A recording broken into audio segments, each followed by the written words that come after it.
Hi guys, welcome to the stream. I see the score predictions down below. So, Basic Voice, you're saying a draw, and Cash and Nico, you're saying RP3 and Monterrey 4. So, River Plate 3, Monterrey 4. That's definitely a possibility, I do feel like that maybe Monterrey be a bit more, defensive, since that is their main strong point. But of course, yeah, we could see a lot of goals. Hopefully we do, maybe. But yeah, a draw is probably going to be most likely, just based on how Monterrey play and what their strategy might be going into this game. So overall, very excited for this one. This is going to be a big one here, and we actually need to change the scoreboard. Don't worry, I will change it. We got plenty of time. I just had a break before, so yeah, I was just resting up. Back here though, ready to do it. I just put on the Inter shirt actually because it's very clean.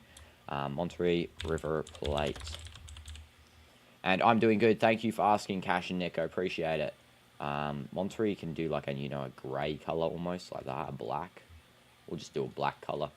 Let's get Monterrey's badge, which is this one. And we'll get River Plate's badge, which is going to be this one. And then I think River Plate can be white.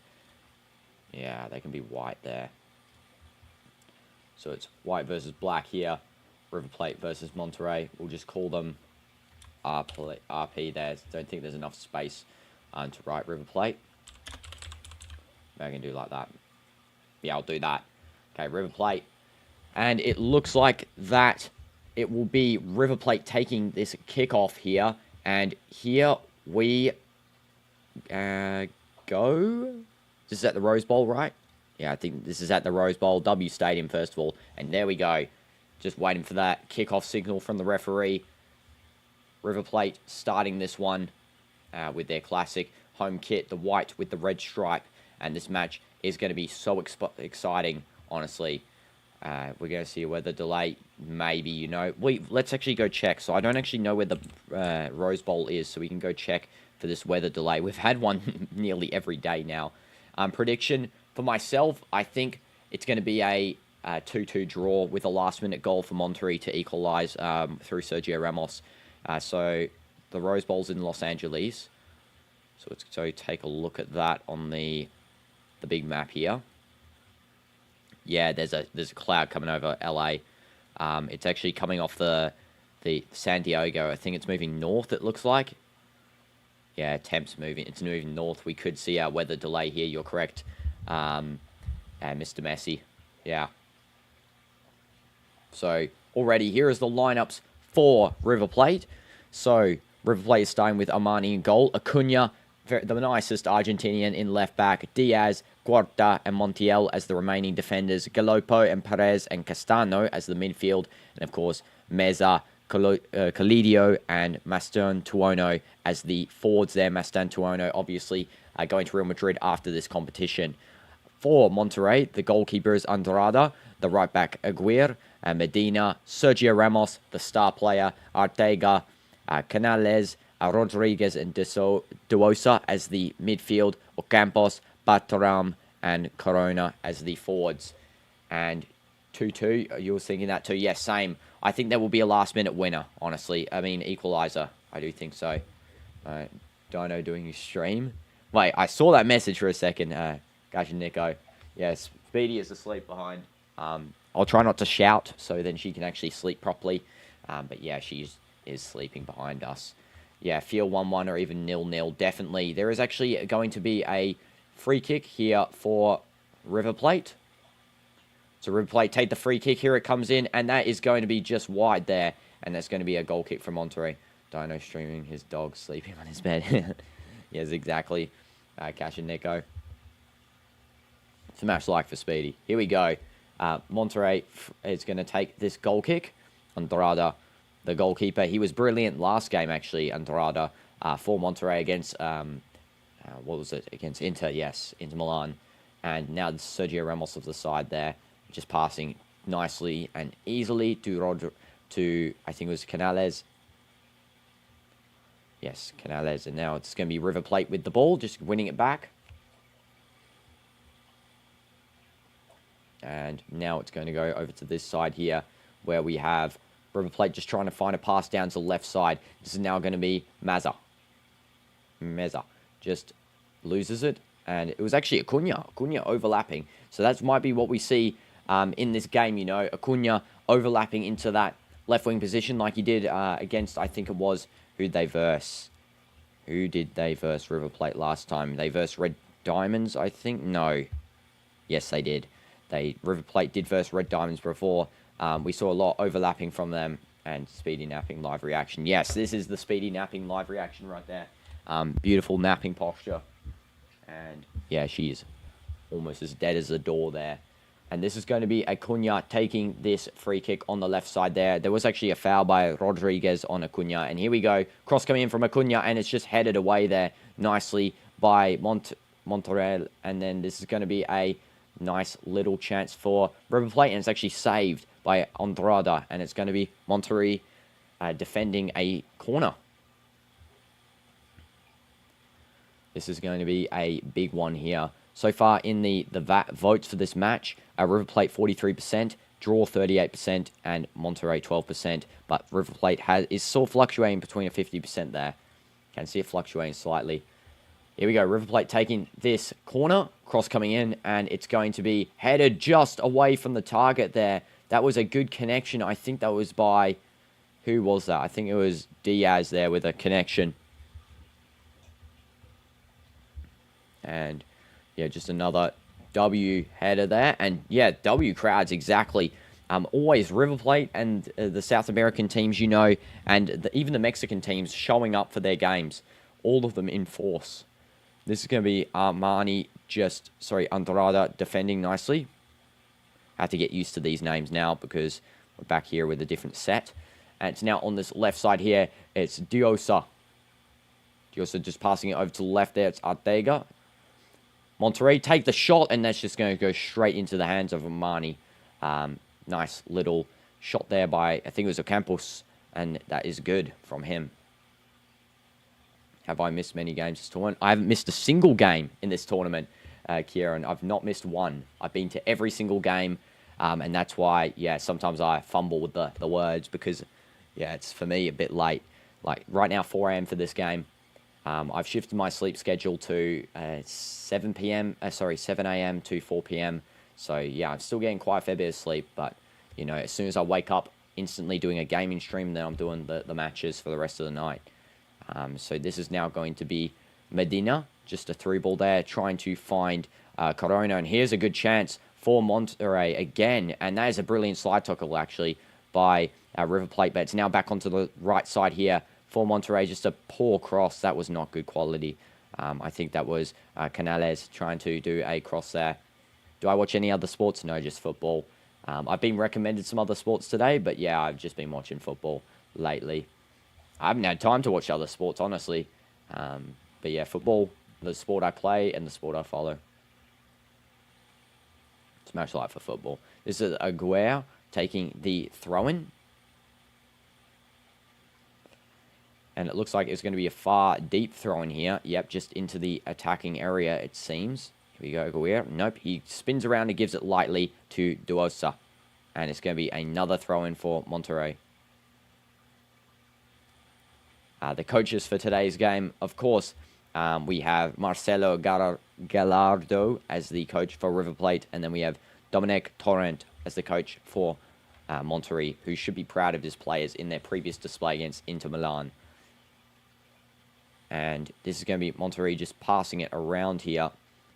Now at the back, it is Medina. Sergio Ramos. I love the use of the ref cam. I remember back in 2023, Newcastle versus Aston Villa. The players had body cams in preseason friendly. Yeah, I know. They should implement body cams into more tournaments. Imagine World Cup with body cam views. That would be so cool. But yeah, ref cam is definitely a good step in the right direction for these tournament improvements for, better POVs of stuff. But yeah, I love the referee cam just like you do. Habisfaction. And also, welcome back to the stream. Gallardo ex Al Ittihad. Oh, I didn't know he played at Al Ittihad before. Oh, wow. Couldn't remember. Draw against Inter, open promotion for them. Yeah, exactly. That draw was really, the opening sort of run for this dark horse team, I feel. This team will definitely go up there into the tournament. I can feel it just based on how they play, how their team is stitched together nicely. I think Inter actually scored their goal after the water break. So another goal after the water break. I can kind of remember it now. And fair play, you watch about 90% of the games I had to stay out late. Being in the UK, yeah, staying up until 4 a.m. to watch River Plate versus Monterrey is top tier. Yep. We've had worse, though. The worst game I think I had to stay up watching was... Where was it? There is one bad one in here that... I like nearly every game so far in this tournament. Some less than others, but there was one that I just did not like, and I had to watch that, really early in the morning. I think it was... Let's see. I think, yeah, it was Al Ali versus Inter Miami. The opening match was the worst one by far in terms of, time. Oh, Fluminense versus Dortmund was also... Dortmund was playing illegal football there with the way they were playing. So, yeah, it wasn't that enjoyable. Those two, nil-nillers were really just a hindrance to my late-night enjoyment. It's not a dark horse. Check history in this competition for them. I think maybe you can't... Yeah, dark horse for the group, though, I would argue, because, Inter and River Plate are the expected people to go through, definitely. If they're in a group with slightly easier opponents, I wouldn't say, if they're in Group A, I feel like they wouldn't have been classified as a dark horse. But, yeah, definitely Inter River Plate wouldn't have been on my card for not qualifying for the round of 16, but one of them might not be able to.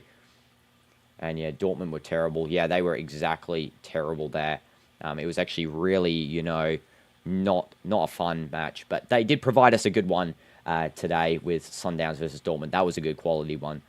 Best game so far in this terms of football quality. In terms of quality of football, I'll have to say that, let's see, I think Juventus were very good in terms of football quality. I think Bayern Munich and Boca were not as great just because they kept missing basically easy chances. Maybe the better one in terms of quality of football also might have been Hilal versus Real Madrid. There weren't too many mistakes from both teams, but both were, defending quite well. And Hilal's, tiki-taka play they were doing was insane. It was actually very good. Dawn was unlucky from highlights. Yeah. Oh, man, things are self-promoting again. Nothing is showing up. Ah, poor Dorito Chip. There is something in the Discord. Wait, what is in the Discord? Sadly. Huh?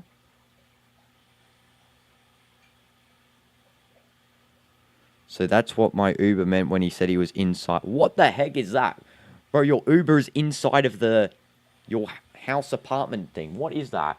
Can everyone see that? What is that sort of thing, bro? Why is the guy's car parked inside of your stairwell? Yeah, Halal, Real Madrid definitely was high quality. Yeah.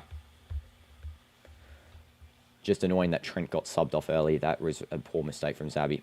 And Arda Gula not starting. That just makes me a little bit annoyed, though, but it's okay. Ramos mopping up that.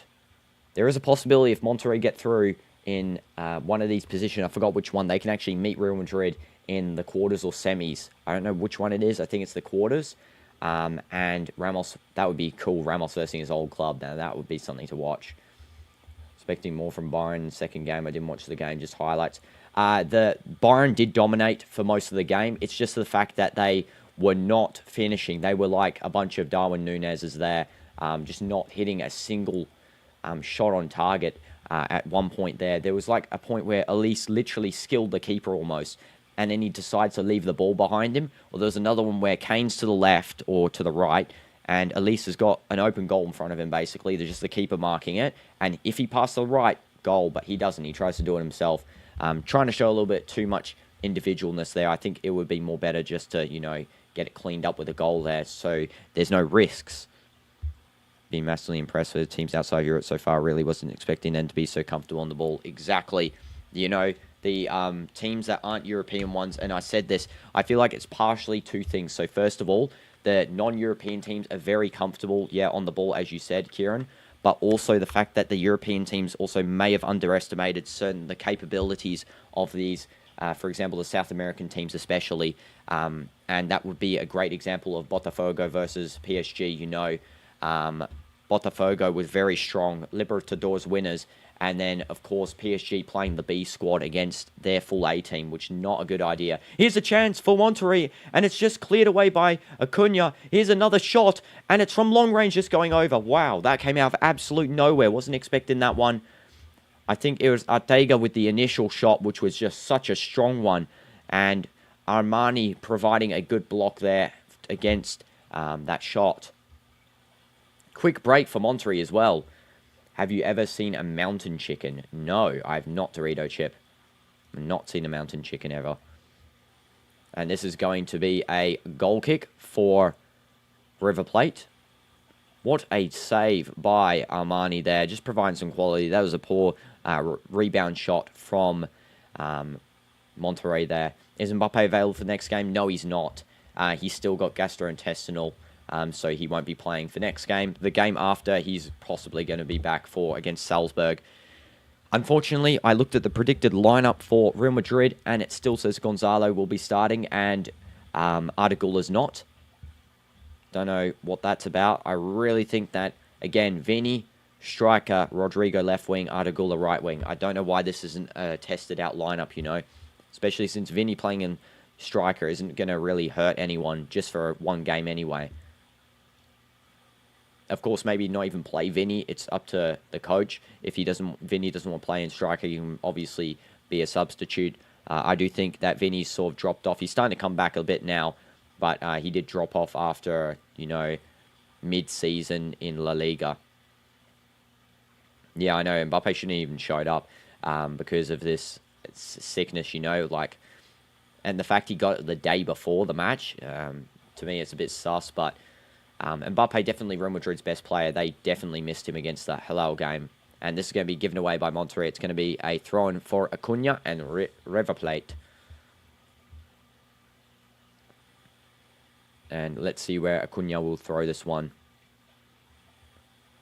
There, throws it slightly up the field there, and it's going to be a talking to from the referee just at these two players from Monterrey and River Plate. They seem to have been doing a slight brawl on the side there. The referee's just been stern against them. And you hate mountain chickens. They make me so mad. Oh, wow. It was only one game that PSG lost, not all Europe. Yeah, Benfica's didn't, and Real didn't lose, and Bayern play well, same Juve and City. Yeah, but again, yeah, as well, I feel like, though, that there has been underestimation with some of these teams, though. For example, again, it's Porto. They were poor. I did not like Porto in this tournament. What's my thoughts on the Inter game? I thought they were really lacking. Yes, I said my thoughts in that game exactly. I'm wearing the Inter shirt now just because it actually looks clean. But yeah, I said in that game there, in my reaction, that I felt like Inter were not coherent at all. The coach's strategy of just crossing it from the side is not one to work because they kept playing it. It wasn't working, and then they continued to play. I mean, in the end, they did get a shot off from it, and it did score, but, you know, it wasn't great to watch. Red Diamonds did score the opener. I did feel that very sorry for them because they were, you know, about 10 minutes off from winning the game before the first goal happened, and then the second goal happened, and they were like a couple of minutes off from the actual game being over for a draw. They were like 3 minutes off. So unfortunate for them. And this is Monterrey playing it down. Yeah, Salzburg won. I mean, no, it's Pachuca and Salzburg. Pachuca's like 5th in the Mexican league. Salzburg's 1st in the Austrian league. I mean, that's pretty, you know, basic for them. But Real Madrid should score a couple past Pachuca. Unfortunately, yeah, their team's probably feeling it just based on, you know, team squad. 5th in the Mexican league might also be a bit tough for them to really get any wins here with the remaining games. Hilal and Real Madrid should be winning those games with ease against Salzburg and Pachuca. We felt so bad for all their amazing fans. Yeah, their fans in the crowd were continually jumping up and down, chanting and everything. I actually felt honestly sad for them. Same with, you know, Boca not getting a result against Bayern. I feel like Boca definitely, their fans as well were so amazing during that game, continually chanting for them, regardless of even if the score was down and they were still, you know, trying to find an equalizer or a first goal. Don't expect all European teams to play well, but 3 of them will reach semis plus into Miami. Yeah, well, Inter Miami in the semis. Inter Miami in the semis. No way is Inter Miami reaching the semis when they have to verse either Botafogo or PSG. There is no way. I'm sorry, even if you like Messi a lot, Miami jagged a win against Porto, who have been horrendous. Like, they were so bad. I don't think Miami to the semis is going to be a possibility. Round of 16, sure. Then they've got to go through the round of 16, the quarters as well. And, you know, they're going to be possibly versing Bayern in the quarters, I think, where we have them. So Miami are not going to probably finish 1A. They'll probably finish 2A. Palmeiras will win, most likely. Of course, I could be wrong. So if they finish 2A, they will be playing 1B. And 1B, as it stands, is Botafogo. But if Atleti, of course, win against Bota, then it'll be PSG in 1B. Yeah, good for business, but I don't think it's possible, really. The thing that is actually astounding to me is the fact that Inter Miami didn't have as many fans in the stadium as some of the other fans groups that they're reversing. Like, the opening game, there was barely any Inter Miami fans there against Olali. Olali had the most fans in that stadium. But yeah, I feel like Seattle had the best MLS turnout. Inter Miami against Porto had a good turnout. I do have to say that was a good turnout, but their opening game wasn't that great. Especially it being a home stadium game. The second game was an away game. And yeah, there is a bad foul here. It looks like by Rodriguez, just a studs in the chest tackle on River Plate. This could be a red card here. It might be checked. Montiel just receiving that studs in the chest there. You're wondering how Pep and City will be and how far they'll get. You know, I'm a bit concerned about City here because City did win their game 2-0, but let's be honest, the squad quality in comparison to Casablanca is so great, and it wasn't like Pep was slacking off like some of the others here, like PSG against Bota, not playing like, you know, the B team. He was playing the A team most in its effect, and yeah, he got a red card, only a 2-0 win. I was expecting a bit more from them. That will be really tested against this Juve team, because Juve definitely looks the strongest in Group G, but of course, City could... You know, they're always got that strong squad positioning. They're unlucky in the league this year with that, you know, down period where Pep was losing game after game. But yeah, we'll see how City fare in the round of 16. Most likely, I actually think Juve will finish off Group G first. So, yeah, most likely Juve will meet Al Hilal. Yeah, Inzaghi will know how to beat Juve. So it actually will be a good opponent for Al Hilal, really, to get Juve over City because... You know, Inzaghi's tactics, Hilal's players are very, you know, fast breakaway. We didn't see that with Alain. Alain didn't really have much of an attack besides, of course, Rahimi, but Rahimi was pretty much pocketed in that game. And Monterrey goal kick here. No red card as well from that previous challenge. Surprisingly, I think it was ball first, so yeah, no red card given. And yeah, first Botafogo, then Flamengo, Boca, or Benfica, yeah. Juve was visiting, yeah, I know. A bit of an awkward conversation there. I didn't watch the full thing because it was too awkward for me to handle, but yeah, I kind of just... I guess it's just for promotion, though.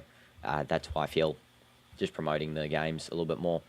It's happened with many other things, though. For example, in the Super Cup final for SPL, I know of, as far as I'm concerned, that the winning teams will visit the Hong Kong, because it's going to be hosted in Hong Kong for the Saudi Super Cup.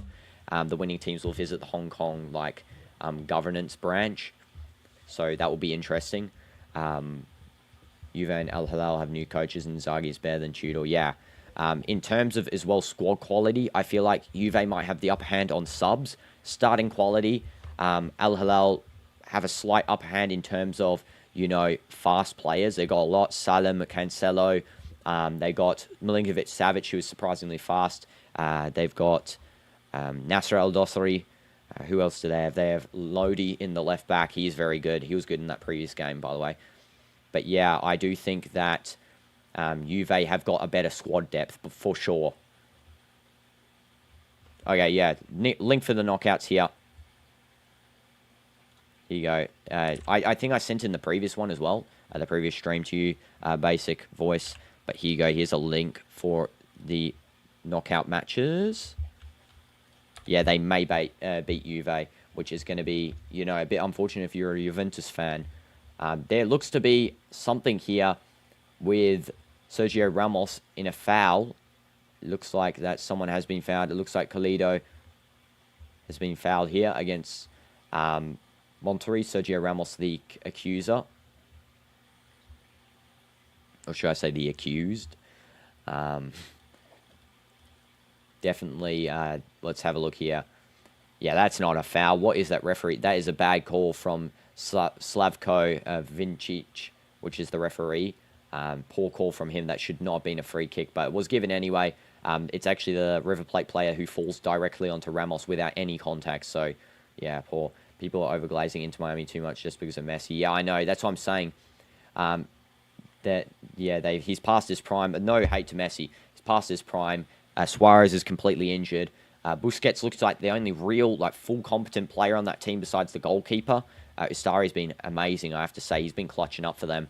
But yeah, without Ustari, Miami would be on 0 points right now because he has been so good for them. If they had the previous goalkeeper calendar, I think it was, it wouldn't be the same results. And this River Plate, Acuna just losing the ball there, and it's now going to be a throw-in for Monterrey. I keep saying Montero. It's Monterrey. My bad. And this is going to be a throw for Monterrey. Let's see where they throw it. No one expected Miami to get any points. Yeah, that's what I'm saying. Yeah, nobody expected Miami to get any points. Amazing free kick as well by Messi in that game. But yeah, no one was expecting it. They did. And now they're through to the round of 16. I think there's no way I don't think they can't get in it. Let's have a look here. Is there a chance for them to get in? To not get in? Inter Miami first with 4 points. The only way they can't get into the round of 16 is if Al Ahly score a couple of goals against Porto, at least 2, and Miami lose to Palmeiras 1 or 2-0. All it takes is for a competent team that can control the game. Yeah, Messi can't run a game by himself anymore. And that's why, it's exactly as I saw, in that Miami game, it was hard for the Miami team really to contain possession. I feel like this is more against Al Ahly than Porto, because Porto are weak. Al Ahly were really sort of preventing them from holding too much possession. I feel like that's a problem with the Miami squad. We saw it against Al Nassr. Well, I saw that when they came over here and versed Al Nassr against Al Hilal as well. Without Messi, Miami were really, struggling against these teams. And that's why, of course, maybe they need a little bit more squad depth. The round of 16 money should give them enough money maybe to buy someone of a high caliber. I know they want Neymar, but, if they want to grow the club, they're going to need, some better players that are younger and not going to get injured every 3 seconds like Neymar. I mean, Neymar, Messi, and Suarez would be a good reunion, but, of course, Neymar's just too injury-prone to actually grow a squad. Yeah, Messi said after the game he played with... Yeah, this is how we know the GOATs are coming to an end here. Ronaldo said the same thing after the Nations League final, and Messi said it after that Porto game. Yeah, the GOATs are coming to an end, unfortunately, guys. We might only see really 1 year more of both of them. I think they might both retire around the same time, because they both seem to be at the end of their careers. And Inter Miami will draw with Palmeiras. Possibly. It's definitely a possibility. There's a save by ANDRADA to keep Monterrey in this. Just a good save there to prevent the free kick from going in. ANDRADA just telling Ramos something for the positioning of this corner. And what else was that? Palmeiras will do damage to Inter Miami. Definitely Palmeiras, very strong attacking team. We saw that against Al Ahly. Again, I was surprised about Al Ahly. I thought they were going to be a dark horse in that Group A, but no, not so. That was a good clearance from Ramos, and this is going to be continued on for Monterrey. There's going to be a yellow card for River Plate, and it looks like that the yellow card is going to go to Perez. I think Ronaldo retire once he reaches... Yeah, 1,000 goals, definitely. Hope to see it in the stadium in person with CR7. I definitely can't wait for it. Hopefully, the World Cup is his. I mean, the Portugal squad is one of the favourites. It's one of them, and definitely, I feel like Ronaldo winning that would be such a good moment. Even if, he's not the star player, I do think that he will definitely be happy regardless, because he said that he doesn't care about individual accolades anymore. It's just mainly about getting the win for Portugal and, securing the W. That's why he was a bit mad at himself, really, for getting injured in the Nations League at the end there, because he wasn't going to be on when, of course, the W occurred, because, it could have gone to pens. And the pens, of course, we know that Portugal sometimes fluctuate on those with some of their players. Monterrey playing more defensive. Yeah, definitely this is how they play, though. I've definitely seen this from Monterrey in the intergame, how they play very defensively. They usually use 2 at the back for attacking play, then they shift to a 4 at the back. First American team to be a European team in an official game. Yeah, that's a huge boost for Miami. I do think, though, that will allow them to get, a couple of new players, definitely. All you want from Miami is to avoid PSG. We don't want to see all. Yeah, definitely. It would be hard for Miami to, come against the likes of PSG and really walk away with a win there. And welcome back, Jasmine's Crazy Dog Day. Wow, it's been such a long time. Welcome back to the channel. Hope you're doing well. And the dark arts are being heavily used in this match right now. Exactly, yeah. We got a couple of River Plate dives, a couple of River Plate, fouls here. This is what Boca did, the same thing. River Plate does the same thing here too, where it's really just, be aggressive with the opponent in terms of physicality rather than on the ball. I mean, on the ball, they're just as aggressive, but physicality is a main thing here, it seems like, with these Argentinian teams. And that is something, of course, that is, one of their benefits in the play style sense, where they can actually do these sorts of aggressive tackles without pulling out certain fouls, certain cards, So, yeah, definitely. What do you main in Clash Royale and trying to make something right now? I'll share my deck in the Discord after this game, Dorito Chip. Don't worry. Peak South American football, exactly. This is what we like to see, some, aggressiveness. And, of course, Ramos on the pitch. I don't think he's going to take it for much longer with a smile. I definitely see the eyebrows going down on that one. So Ramos already looking pretty annoyed in the team talk here, where he's definitely doesn't look happy. Do I think doing watch-alongs helps get through the games? We struggle to watch this many matches on my own. Definitely would struggle to watch on my own this many matches, but, I just like doing watch-alongs because, talking with you guys, game feedback, how the games are going. I love to hear different opinions about football. And then overall, just, having a good time is really what I think the watch-alongs are about. And we're doing that every single game, Yeah, you'll look in the clan and guess. Yeah, it's my last used deck. I change my deck every season, Dorito Chip, for, the current Evo, because the current evolution for every season is obviously the strongest. And, yeah, the River Plate fans continually chanting here. Monterrey fans also at it, because both these teams have a good set of fans here, and it is definitely clear that, of course, the more Latin America side has definitely a larger fan base at this tournament compared to any other team, really, except for bar Real Madrid or City, just because of their global popularance, though. And Ronaldo achieved things first because of his physically sick and hard work. He was ambitious and selfish. When he could win Golden Boot or Golden Ball, then he was important, but still one of the GOATs. Yeah, exactly. Definitely, that's how he did achieve stuff. You be assertive with yourself, first of all. He said this in one of his podcasts on his channel. You be assertive with yourself. Then you establish yourself as being a strong player. One of the ones that, is a leader on the team. Of course, selfish for trophies and awards. But now, really, he has said multiple times in his interviews that it's all about now just getting the team through this, Portugal specifically, not Al Nassr, mainly Portugal, because, of course, Portugal to him, I think, means more than the club awards or anything. And that's why he was so happy, after the Euros, not playing in that game, he was still so happy for his team. And that is because, he cares the most about Portugal. And that's something that also Messi shows, definitely cares the most about Argentina. And this is going to be Martinez Guarda, just trying to win the ball there off Monterrey's lobbed ball. And this is now Monterrey still retaining some possession here. It's going to be Ramos, just passing over to the side. It's Medina. And now this is Medina playing it through there. One-touch ball from De Osa. And now there's a chance for River Plate really to win this little breakaway. And Ramos, perfect tackle. This is why he's the best defender. One of the best defenders of all time, you can argue. Some people even say he's the best defender of all time. just because of these sorts of situations. It's a 2v1 and he wins it. And this is going to be a long ball over to Corona, who just about wins it. Yes, and it goes back to ANDRADA here for Monterrey. This is Ramos now playing it out in front to Diosa. Now to Medina. Aguirre.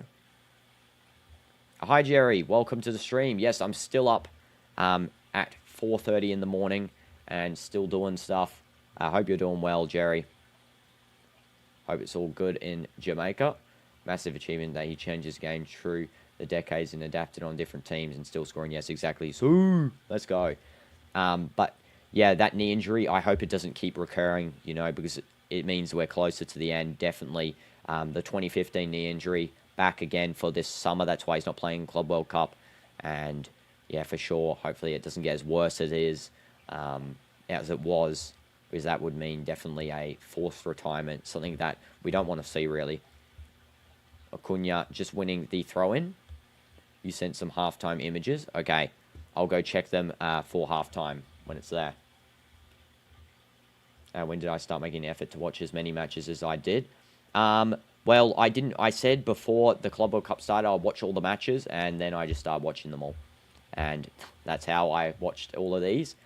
But in terms of regular matches outside of this competition, I watched all the Champions League matches not on stream. I only streamed the Real Madrid ones for certain games. But yeah, this Club World Cup's really, you know, showing me that it's fun to do a watch along. And I really love to do it for some other competitions, some other games, some more. I did stream the Nations League for Portugal. But yeah, in general, I've been watching matches now for quite a long time now. I've been watching as many games as I can for Portugal, Real Madrid, because that's the team I support.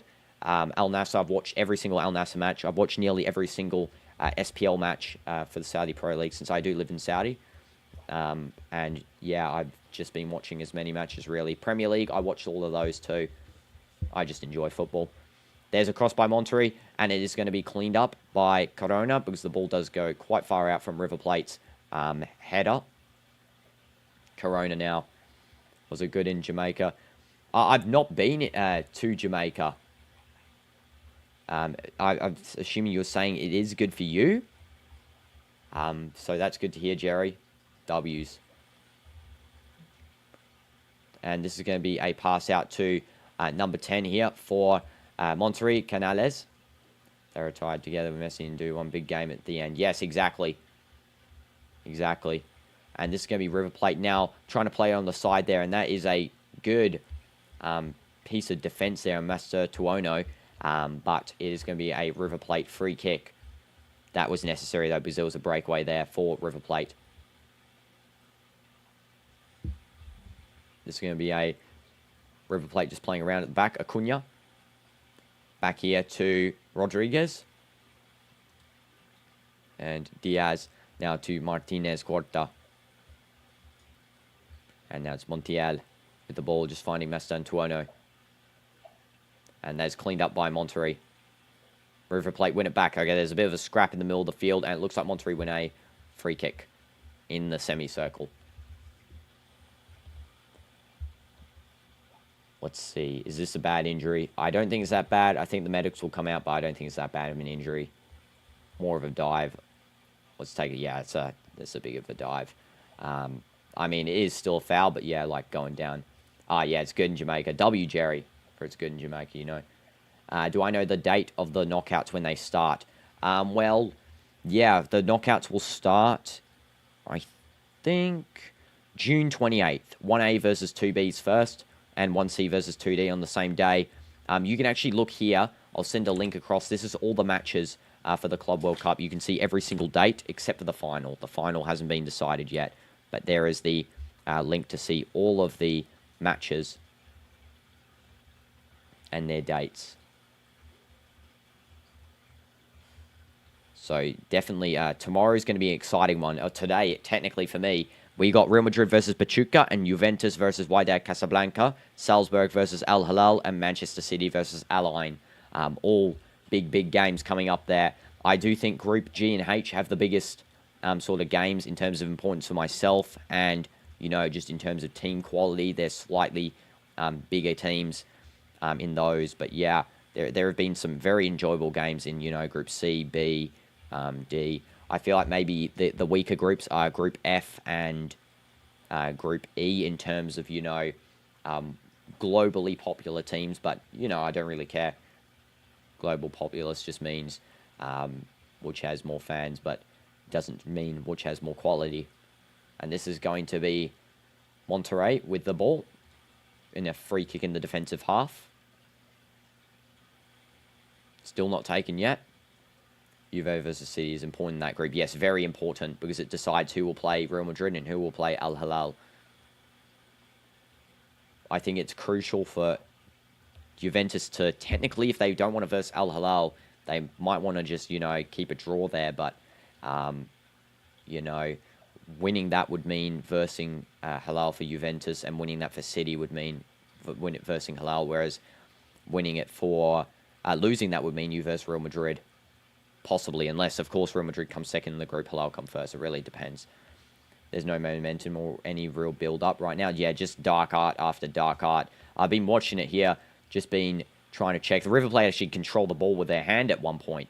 It's going to be a free kick for Monterrey, because it's just happened now. There's some AC Milan fans in the crowd of the River Plate group. I'm just taking Speedy out of this room, but there's some AC Milans in the crowds in the there, you know. Sorry, just completely mumbled that sentence, by the way.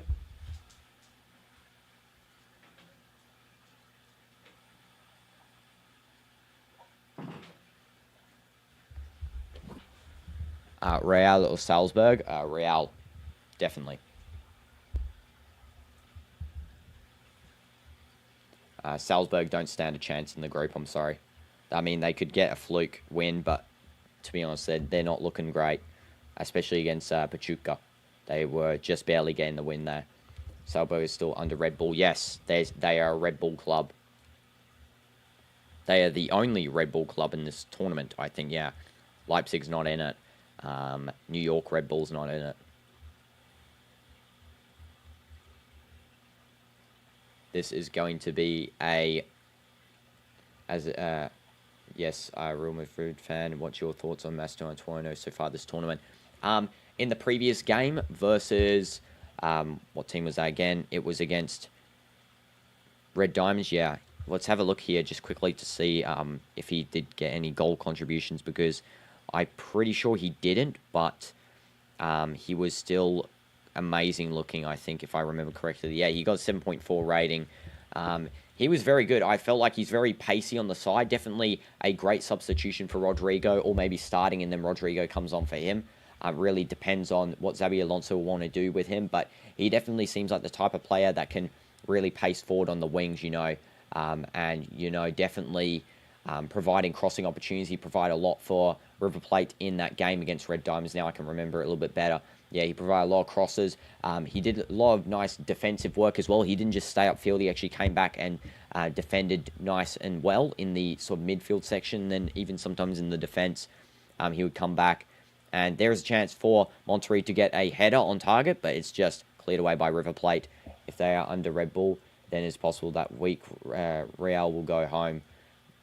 Red Bull, you know, doesn't have the best teams, though. Like, I got to say, they've got New York Red Bulls, who aren't that great. They've got Salzburg. I mean, they're in the Austrian league. The quality of players is definitely insanely worse than Real Madrid. Not saying they're bad, but they are not the best in terms of quality. But we did see from Red Bull Salzburg. Let's see who we had. We had, of course, the likes of... Hi, Zeta. Welcome to the stream. Hope you're doing well. We had the likes of, on that Salzburg team, the striker, I think, was the best player for them, if I can remember correctly. What was that guy called? Let's see, they won 2-1 against Pachuca, right? Yeah. And their lineup was, yeah, Gluck was very good. Bidstrup was good in the defense. But, yeah, there's no real, like, key player. Zawi was good, the goalkeeper. Red Bull have a Brazilian team as well. Oh, okay. They have a Brazilian team. Let's actually check all the Red Bull groups, really. But Red Bull's teams aren't all the best. I think Leipzig's the best one, to be honest. Yeah, it's Red Bull Bragantino. Let's see what Red Bull Bragantino have got in terms of, wins and that. What's their position? They're third on the Serie A for Brazil, which is great. Okay, fair enough. Their next game's against Corinthians. They did lose 3-0 last game, but they won 2-0, 1-0, and 6-0 the 3 games before. They lost 2-1 to Palmeiras. This might be a 0-0er. I think this game might be a 0-0 game. Just looking at it, and watching just some of the play styles that are being presented here, it definitely seems like a dark arts 0-0 based game, really. This is going to be now River Plate on the right side here. It's going to be Galopo back.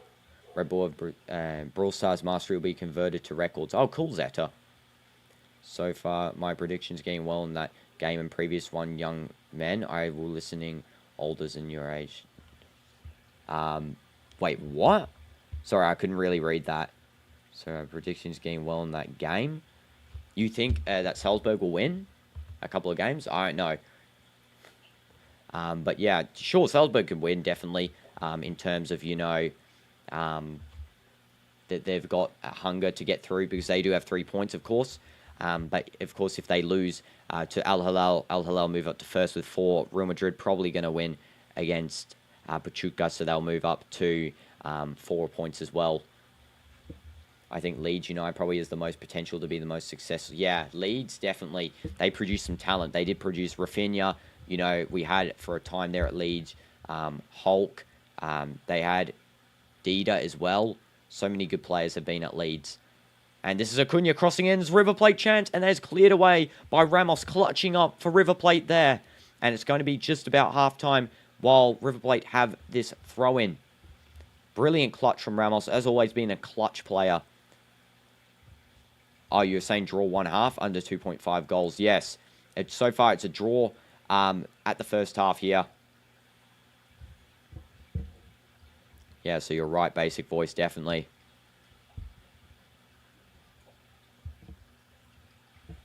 This is going to be, yeah, look at that cross chance. And then that clearance from not only Ramos, but then the second clearance there by number 25 for Monterrey. I think it was 25. No, I think it was maybe... who was it? It was like someone, I think it was Diosa, maybe? Can't really tell. Someone could let me know who that did that clearance there. And I said Fluminense will be back in the last form. Yes, exactly. Well, you're being correct there, Basic Voice. So W predictions, honestly. It's gone out here. It's going to be another corner for River Plate. And it looks like that taking this will be, I think that is Castano. No, maybe. My vision's really bad because I'm watching in like such a small box on the screen. So I got the camera there, the score, all that sort of stuff. And there's a chance for River Plate. How on earth did ANDRADA save that one? Holy goodness. Wow. Yes, they are creating chances for goal because that was so close there by River Plate. How was that defended? Keeper savings are definitely high. We'll read the stats out when it gets halftime. It's halftime in about 2 minutes. But River Plate cannot believe that they haven't gone with a goal. And it's not even a save. It's a goal kick. What? So he actually missed from like 2 meters out that shot. I really thought that ANDRADA saved it. But no, it's a goal kick. That is a little bit embarrassing for that player. Do I think Inter will win the last game? The last game for Inter is against River Plate.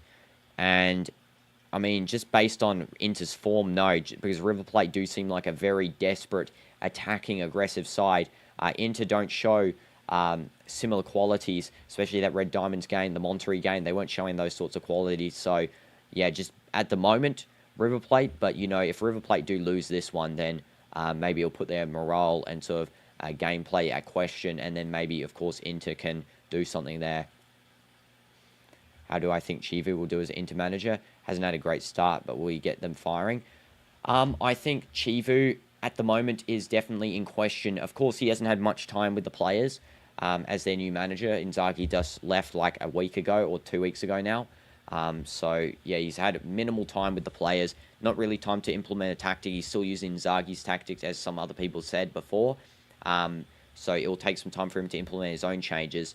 The squad is lacking some quality in terms of Çalhanoğlu's missing. He was crucial. Of course, as well, Denzel Dumfries on that right wing back sort of movement sector there missing. It looks like Dumfries might be leaving Inter. I'm not too sure, but it seems like it. And yeah, I think that Chivu just needs more time, maybe to get in some players that he can use in his sort of system and bring in the system, you know. Yeah, no water breaks at the Rose Bowl. I'm surprised. Maybe it's just because it's later at night for USA. But yeah, no water breaks at the Rose Bowl. A very, very outdoorish stadium almost. It's sort of like a amphitheater. Really reminds me of the Azteca. Or the Azteca. And this is going to be Monterrey. Just playing it through. Rose Bowl definitely the best stadium so far, I think. It just seems very atmospheric. All the games are hosted here. And now it's going to be on the left side. And it's going to be cleaned up nicely by Rodriguez. And it's going to be a halftime. There we go. 49 minutes. So there was about 4 additional minutes there. I think it went over by 1. And that is halftime there, guys. I'm actually going to get a drink of water. But you guys, let me know your thoughts on the first half. Actually, first we'll read the statistics. I did say. So we'll go do that right now. Let's get these statistics up here. So at the moment, River Plate have 41% possession, 0.71 expected goals, 8 total shots, 1 on target, 1 big chance missed. 93 accurate passes with a 78% possession, 78% accuracy, 12 fouls committed and 5 corners. Monterrey, on the other hand, better stats by far, 59% possession, 0.13 expected goals, 3 total shots, 2 shots on target, 0 big chances missed. 156 accurate passes with 84% accuracy. Fouls committed 9 and 0 corners. Yes, also the halftime images, of course. Dorito Chip, let's have a look. Okay, let's have a look here. Why is this a mountain chicken? So, a mountain chicken is a frog, okay. There's the first image. Okay. And then... Nah, what is that? Who put that edit? Nah. Why is there like a naked hog rider as well? And then there's... Nah, never show me this again in my life. What is that? Okay. Well, W images, I guess. What was that image, bro? You made it yourself. Okay, that is crazy. Here's underwear. That frog?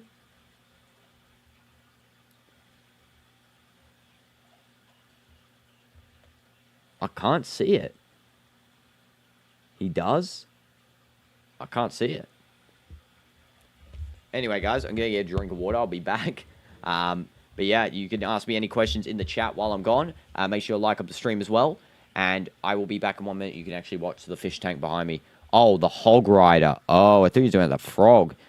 Oh, yeah, I can see the underwear. He's wearing, like, what's it called? CR7 underwear, I'm going to say he's wearing. Okay. There is my water tank. Sadio Mane card. Sadio Mane can actually watch you guys. There you go. Mane watching while I get water. I'll be back in 1 minute.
Okay.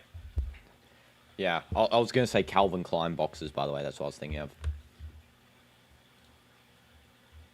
Let's get back onto this stuff. How much time to the next half? Let's have a look here on FootMob. Always use FootMob, guys, for your footballing needs. It's very good. The best football app. Not sponsored. 10:55. So there's about 10 minutes, 55 seconds till the next half. Now 10 minutes and 50 seconds. Okay. The halftime's definitely the longest thing, here in these matches. I always feel like they take so long.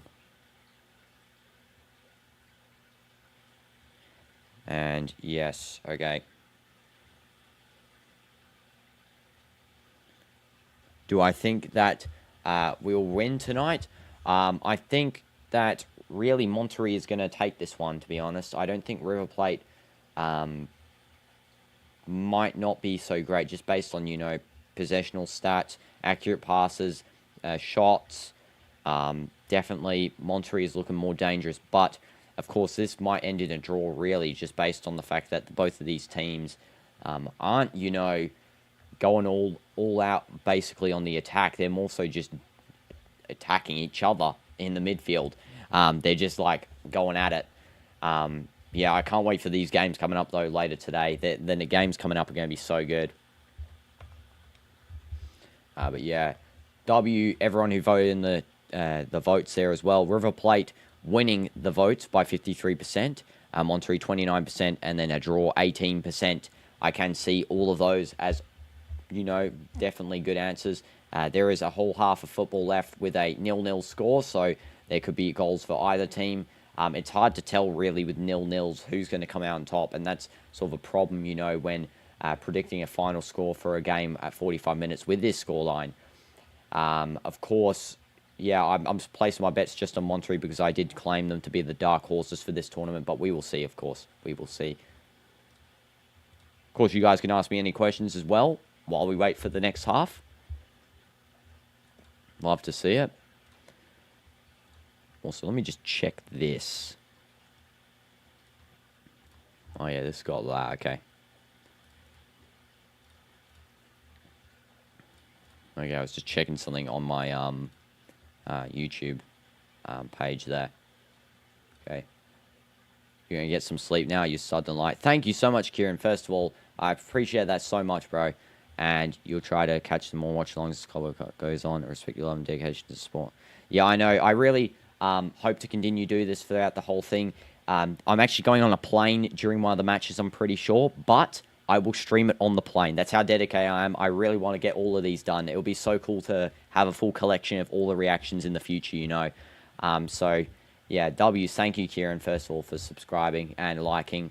And hope to see you, in another Club World Cup because, you've been so good on the comments here, giving me some good questions and some advice there. W's, bro, thank you so much. Have a nice rest as well. Only unfortunate thing is I don't get to listen to any of these matches with sound. But, yeah, of course, I'll watch back some of these ones. That was a poor miss. Now we can see who actually did that original miss there. It looks to be 28, Martinez Cuarta. I don't think Monterrey wants to score. That makes opposite team change mentality. Maybe late goal from Monterrey, but I don't think so. Yeah, of course, the main way that Monterrey will score through this game is going to be, the set piece and the corner. Of course, Ramos scored his goal against Inter through the set piece. It was a corner taken from the left side. But yeah, I do think that Monterrey's real hope of getting a very high chance of a goal is through, their defenders' headers because they've got some tall guys. They've got, of course, Medina, Ramos, Rodriguez. They've got Ocampos, who's pretty tall in the striker. Beteram is also pretty tall. So definitely a corner will be ideal for them. I don't think they've got any currently in this thing besides one, maybe? No, 0 corners. River Plate have had 5 corners in this game so far, by the way. Would have been better if Monterrey had them because they would have probably taken the chances a little bit easier. And next half coming in about 4 minutes here. Just under 4 minutes. W's to everyone who's been chatting as well. Appreciate all you guys, W's to all of you. And, yeah. That could happen. He thinks he's small. Yes, I know. He is definitely He's mini Ronaldo when it comes to the headers, you know. He doesn't have the rest of the qualities, but he for sure has the header quality and also, you know, the aggression, self-determination there. But yeah, that header quality is him. Hits the Sue as well. Imagine if he hits the Sue again, I guess, especially against its River Plate, you know, an Argentinian team. I don't know how they would react to that. We'll have to see. W. Ramos, one of my favorite defenders ever. I love him so much. Pepe is my favorite defender ever. Pepe is so good. Honestly, carrying the defense of Portugal in the Euros. But yeah, Pepe really shouldn't have retired yet. I know he's old, but, you know, Pepe just so good. He is so good. Yep, 3 minutes until the next half. Let's just double check that. 5 minutes, okay. Yeah, this half is taking forever, guys. Taking forever.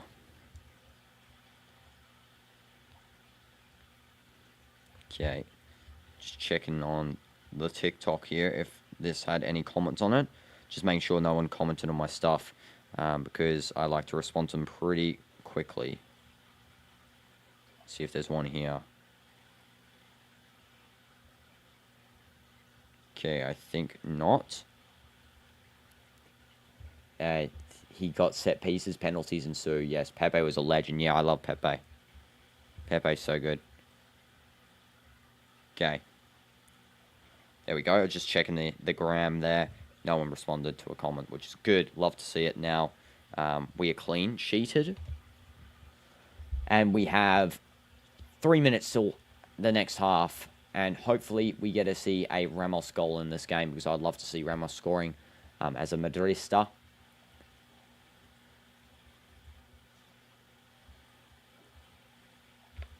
Also should tidy up my desk as well.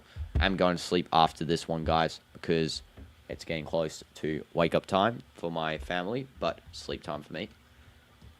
Tomorrow, we'll be doing a Deltarune stream, or today, technically. Tomorrow, for some of you guys, we'll be doing a Deltarune stream. We'll be streaming the end of Chapter 2 and Chapter 3, so anyone likes that sort of stuff, make sure to come along. Got a lot of requests for it, so, yeah, it should be fun. Chapter 3 there. That was the type of football is not acceptable, I think, anymore. Him and Ramos was basing on bullying. Yeah, building fear. You know, their tackles were deadly, so you didn't want to verse them because you didn't want to get a broken leg. So, yeah, that football definitely not in it anymore. The game's gone soft, some say. I think it's technically a little bit better in terms of making player longevity a little bit longer, but then, yeah, we also lose the fun factor, you know, unfortunately, but is what it is. Ramos is always going to be a legend. Pepe always going to be a legend for what they did with Real Madrid. So it's all about the past now. Smash like for Ramos. This is going to go here. Let's just tidy up the rest of these. This can go here. Always keeping the desk tidy. It's better to think easier and better when you have a tidy workspace. And that is something I like to keep. Vinny, you can go in the corner until you actually learn how to score. Go sit there in the corner. Ronaldo can stay there. He actually knows how to score a goal. And that can go up there as well. That's the thing. Still going to try and get the shirts as well, guys. Players are much stronger now. Yeah, like, yeah, but that's what people say, though. They say that. I don't say it personally. I think it's still good. Like, the game's gone soft in terms of, like, you get fouled, and then as soon as you get fouled, they, like, dive over.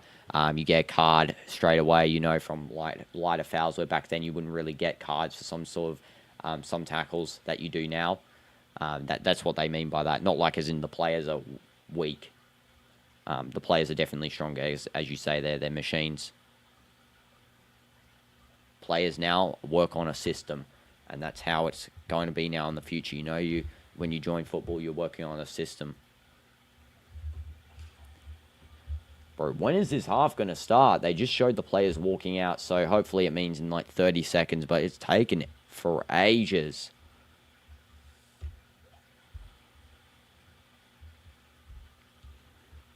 So you've got this random cord here that's like intertwined with my stuff. Just let me unwind this here. There we go. plug that in. Have to have a power bank up here. There's actually no charger for my phone up on the desk, so I have to plug it into some power bank. Everyone had opinion, or what we have to do is just respect. Yeah, exactly. Exactly. But I agree with you that the game hasn't technically gone soft. It's just like, you know, maybe some stuff given yellows that wasn't used to. That's really what I think maybe it's like. Definitely. I can see that aspect. Hopefully we can get this mic fixed up as well. This will be way better. See? This mic will be so cool to talk into, this one on here, because it's like an actual, you know, streamer, you know, microphone. But yeah, we not got the point for it at the moment. See, it's missing this like little plug. It should plug into this thing and then it goes into the PC. But yeah, at the moment we don't have it, which is unfortunate. So just going to be using this one still for now. This one's pretty average, not that great. It was really just the starting mic. I was using these before, but I think I'll just stick to IRL with these ones, because these ones aren't that great in terms of indoor streaming. Back days games was more brutal, but was more players like a Messi, not like a him. Yeah, exactly. There are more 10s. Yeah, definitely there are more 10s. You know, less centre backs, more there was actually, I feel like, more DMs and midfielders back then than there were wingers. That's what I feel. And then now you've got more wingers, of course, emerging. You've got I feel like this is becoming a golden age of wingers. You've got Mbappe, Yamal, Doué, Olise, Musiala sometimes play on the wing a little bit. Mainly Cam, though. I wouldn't really count him. Yeah, but just like so many good wingers emerging, you know, Saka, also Salah, he's coming to the end though. Luis Diaz, I'm just trying to think. Cole Palmer technically is a winger. Just a lot, really. And this is going to be a kickoff here for Monterrey. They did not kick off first half. First half was kicked off by River Plate.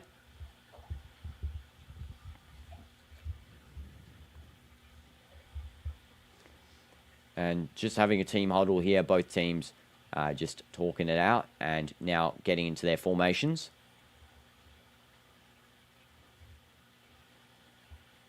Yeah, the wingers came because of Pep's tiki-taka. Also, you know, I feel like Neymar sort of inspired this golden generation slightly more than we give him credit for. Because, you know, you see the likes of Doué and Yamal both say that Neymar's their favourite player, that he's like their idol. And I feel like that Neymar really inspired, you know, the more skilled wingers to come out. Because I feel like that wingers prior to, you know, Yamal, Doué and that weren't doing as many skills. But yeah, now they're coming out, starting to do a lot of different skills and maneuvers that we haven't really seen before, just instead of dribbling. Easier pass on free space and just make more plays in 16, wait for a cross. Yeah, exactly. Exactly. And you think Monterrey will win tonight? Yeah, hopefully they do, Jerry, just for Sergio Ramos. But yeah, respect to River Plate fans in the chat. If they do win, you know, W's to River Plate. As a neutral, respecting both teams. And this is going to be kickoff for Monterrey. Let's go more commentation this time, because for the last half we didn't really commentate as much. And it's going to be Ramos now with the ball, bringing it over to this side. It's now going to be Arteaga. And Arteaga just doing a little one-touch there with Canales. But now it's back into this more defensive half here. It's now Medina. Playing it over to the side. Now it's back to Medina. Yeah, Neymar created lots of players like a Ronaldo and a Messi. Yeah, exactly. Exactly. Neymar, Ronaldo, Messi created so many attackers. 1 goal or 2. Yeah, definitely possible. I think that there will be a couple of goals, hopefully, in the second half. I mean, it's possible for a 0-0, but yeah, hopefully there's at least 1 goal for Monterrey. You know, 2 goals would be ideal, but yeah, I think 1 goal is all we can really hope for at the moment. Of course, River Plate were closer to getting goals in that first half there with that corner chance at the end. River Plate have been very excellent, especially with Bastan Tuono. It's going to be Medina taking this free kick in the defensive half for Monterrey.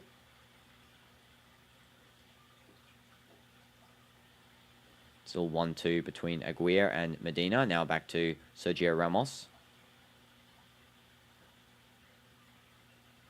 And Sergio passes over to this left side where ANDRADA is. And there's a little bit of a cross there, and it's just cleared away by River Plate. Now going to be a Monterrey throw-in.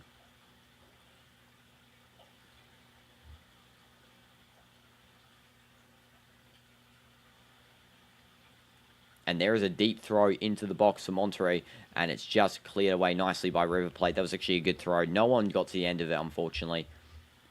And player voting has begun. Let's put the link in the chat once again so you guys can vote up for your player of the match.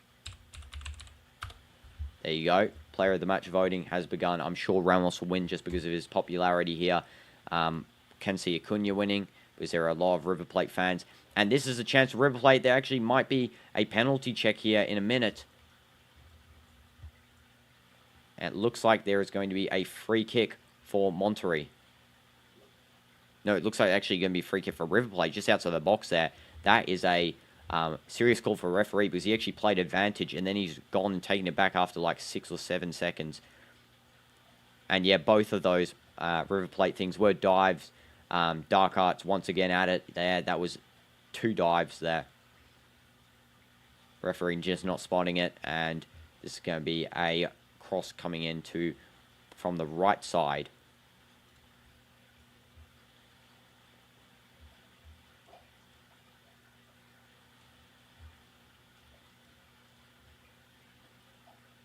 Oh yes, sorry. Yeah, again, I forgot it again. Luckily it hasn't been, too long. W's Habsification for remembering that for me.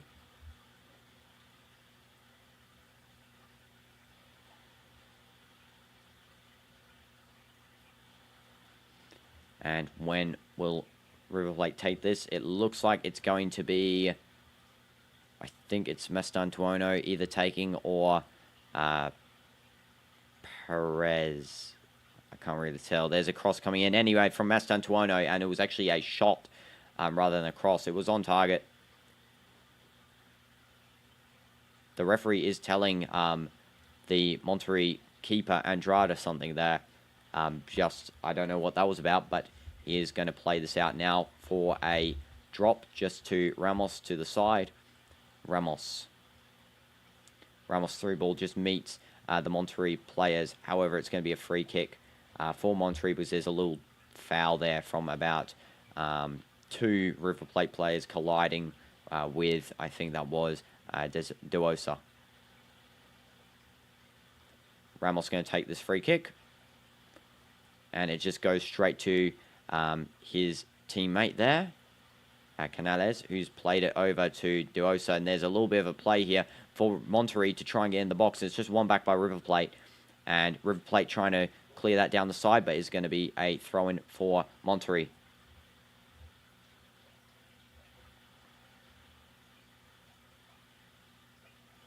And let's see who's going to take this one. Yes, a nice throw back to Monterrey to Duosa. And it's going to be another throw-in for Monterrey. Just kicked out, it seems like, by Mastantuono. It's now Arteaga taking the throw-in here. Though the referee has actually come in before this throw-in is told. I think he's telling Corona and a River Plate player there. I think that was Galopo, to stop fighting. Or it might have been Corona and Montiel. One of those guys. He was talking to someone. And this is going to be a throw-in for Monterrey there. My time's a minute behind. Oh, how... It must have lagged back because of my Wi-Fi. I did have it on the correct time, I think, and then it's just lagged back. Don't know. There we go. It's 1 minute ahead now to the correct time. Sorry about that, Habsification. Sorry about that, all you guys. Apologize. It's the time of day getting to me here. Early morning brain at it again. And this is now River Plate bringing it over to left side, trying to get a little run on goal here. And it's just calmly passed back to Acuna. And there seems to be a little bit of an initial foul on Acuna, but the referee is playing on. And River Plate have a chance here to really bring the ball out to Mastantuono, who has a good chance to actually fire. He goes past Ramos, and he's going to pass over, and there's a shot, and it just goes and is collected there nice and easily by ANDRADA. But I don't think ANDRADA actually wanted... I don't think Mastantuono wanted a shot there from his teammate, Calidio. I think he wanted to pass through because there was a clear chance for Calidio actually to do a one-touch pass through Monterrey's defense to Mastantuono, who's really running on towards goal.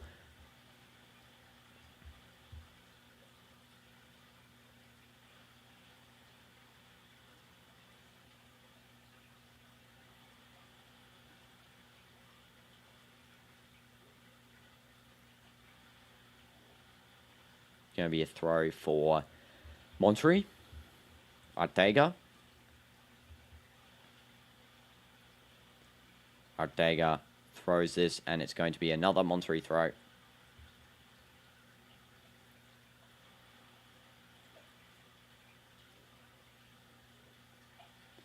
And where will Monterrey throw this one? Just throws it into the middle of the field there, and it's won by Rodriguez after a small River Plate win back. And Monterrey still with the ball, just cleared by River Plate down the field. Monterrey win it back. So it's definitely a double-sided game here. Both teams really getting a lot of possession. And here is a chance for River Plate going down the field.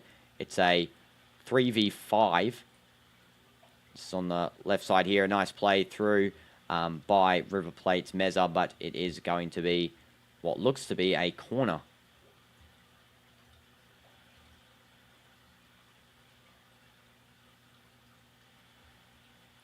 This is going to be River Plate's 6th corner of the game. Monterrey still haven't got one yet.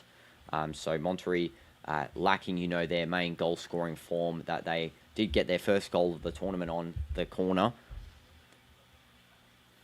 Acuna, cross coming in. And it is headed away, but not far enough. Mastantuono takes the shot, and it's just going out for a goal kick. Andrada's going to be happy about that. Yeah, Mastantuono showing a lot of desire for the ball, showing a lot of, advanced technical knowledge here, which Real Madrid will provide him through the likes of Mbappe, Vini, Rodrigo, Bellingham, Valverde, Trent, Cabral. It's all about him just coming here at the end of the Club World Cup. Armada just passing to Sergio Ramos. And Ramos giving the ball away, actually, something we don't usually see. And now it's won back by his teammates. And then lost a second time, but won back again. And then lost, and now it's going to be a throw-in for Monterrey. A lot of changing possession here. River Plate now with it, winning it from the throw-in. Through ball, trying to find Mastantuono, who's now playing on with striker, and it's now going to be on this right side here for Monterrey. Monterrey take the throw-in, and it's just straight out River Plate. What is this possession-changing game here? Just possession, one lost within minutes for both teams, continually.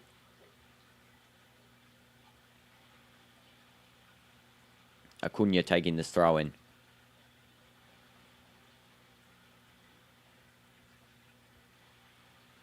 Acuna throws it back here.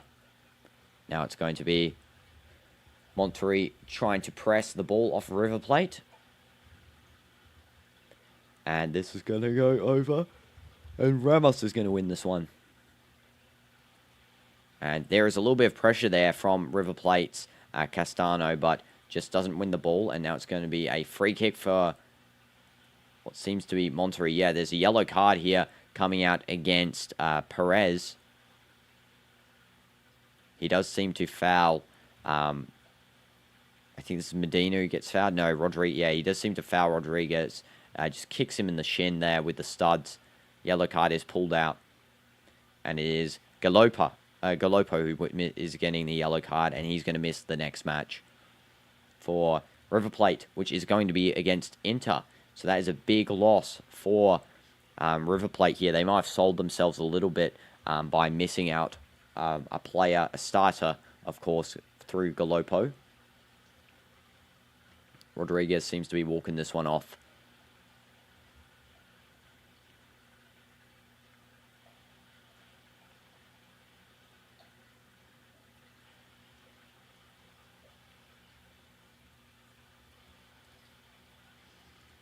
Just waiting for the free kick. Okay, this is going to be I think that was, Medina. Medina just receiving the ball again. There was a little one-touch from Canales. And now it's back to ANDRADA. Ramos just clears that down the field. It's going to be a header, one there by River Plate, but one back by Monterrey. And then one back again by Monterrey after River Plate clear it again by Ramos. Ramos just clears that almost halfway down the field, that header. And now it's another header. The ball is just in the air continually through both of these teams, not letting it touch the ground. And now it's Monterrey with the ball. This is going to be Diosa just winning possession for Monterrey. This is a very back and forth game. Rodriguez now passes back to ANDRADA, just giving some space between the Monterrey defense and the attackers for River Plate. This is now Sergio Ramos. Passes a very poor pass from Ramos there. Just gives it to River Plate striker. Wasn't great from him. And there's a wild shot. Waste of a chance there for River Plate. Really should have done better with a free pass from Ramos. I think Ramos is egging them on to score here. Definitely is doing that.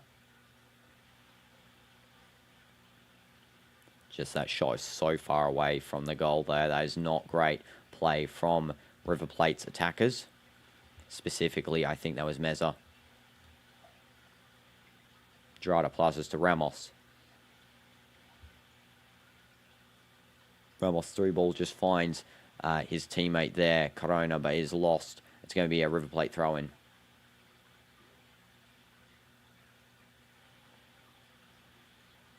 And this is going to be played around by River Plate to this left side here with Acuna. Acuna cross coming in over the field. Mastantuono now with the ball. Yeah, subs pretty soon. I can definitely see that. We might see the likes of... Let's go look at the substitutions that are available for both teams. So for River Plate, of course, we have the likes of, Bustos as a defender. He was on in the previous game. Federico Gattoni is also a defensive player there as well. And there's actually a cross from River Plate, and that's going to be just kicked away from the goal. It's a goal line clearance by Medina, it looks like. Just missed out there, and it's going to be a River Plate throw. Some other players coming on will be Rojas, of course, for River Plate, and Ignacio Fernandez. They're all very good. Borja, as well as a striker, coming on, and Gonzalo Martinez will, of course, come on. Pity Martinez from Al Nassr. He used to play there. And definitely do miss his quality at Al Nassr there, Gonzalo Martinez. For Monterrey, the likes of course, Reyes will come on. Sanchez in the defense. Chavez in the defense. There's a lot of defensive substitutions here, and I do see more defenders coming on. We also got in the attack, of course, Jose Alvarado, which could come on. De La Rosa, which could come on as well. Arturo Gonzalez, Jordi Cartizo, and, of course, Johan Rojas. Both Rojas players on this, both teams here. We got Matias Rojas and Johan Rojas for either team. So definitely could see some of those coming on for substitutions. Ramos just clearing away a possible goal shot there. And it's going to be a free kick for Monterrey just in the defensive half.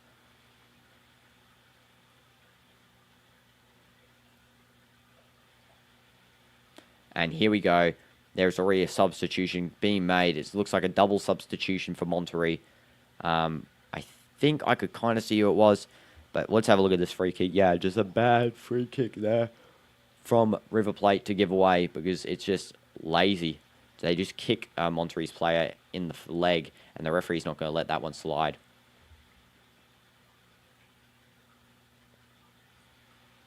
And this is going to be ANDRADA kicking the ball down the field.